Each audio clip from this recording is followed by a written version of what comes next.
Telefon. Nasz telefon. Telefon. An iPhone. Yeah, smartphone, yeah, it's iPhone. This is the only phone. All Syrians, they have smartphones.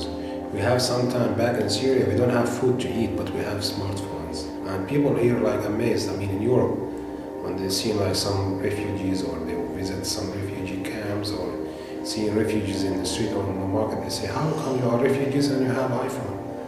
And I say, we have it from back home, I mean. De kan ligge i deres soveværelser, og så bare sidde der i flere timer og bruge det.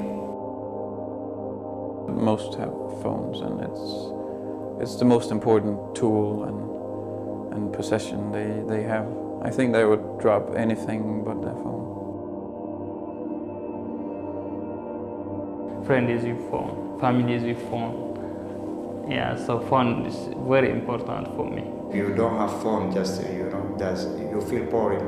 That's why I have phone. They use them for communication to back home. Like on Lesbos, it's the first thing because they're wrapped in like a ton of what's it called? Duct tape. It's wrapped clothes so it wouldn't get wet. So once they get off the boat, like that's the first thing. They wrap the tape off and then they call home. I made it to Greece or to Europe or whatever they say. De har jo familie rundt omkring, som de skal tage kontakt til og lige høre, hvordan det går med deres land, om der er krig eller et eller andet. De bruger rigtig meget internetbaseret kommunikation, Viber, WhatsApp, Messenger og den slags ting, fordi at det er dyrt for dem at holde taletidskort. De bruger det også til at læse nyheder, hente nyheder ned fra hjemlandet osv.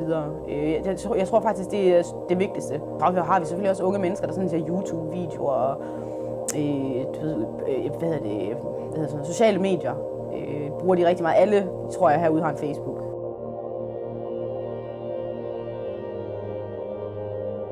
Jeg har haft en for nylig. Han sagde knap hej, før han sagde, hvad er wifi-kodeord.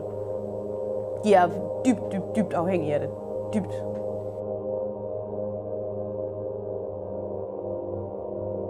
SIM cards is a big problem. At least once arriving on Greece, they can reach the Turkish cell net still, but once they go from there, they need a SIM card for Greece. Once they go from Greece, they need, that gets a bit problematic.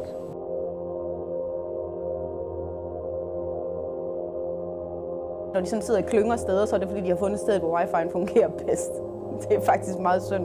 Det er simpelthen krise, når der er blevet stjålet et access point, så er der krise.